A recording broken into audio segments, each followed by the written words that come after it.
Pinoy noon vs. Pinoy ngayon. Edition. Part 3. Technology. Noon. Gusto ko tumawag pero occupied yung linya sa rotary phone.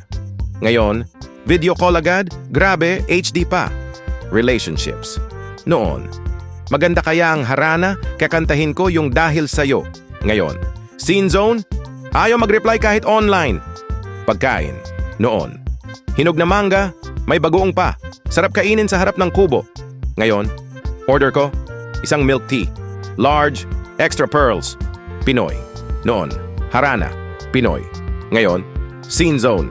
Ang masakit? Pareho pa rin umaasa. Kung relate ka, mag-like na lang. Kung hindi, umasa ka na lang.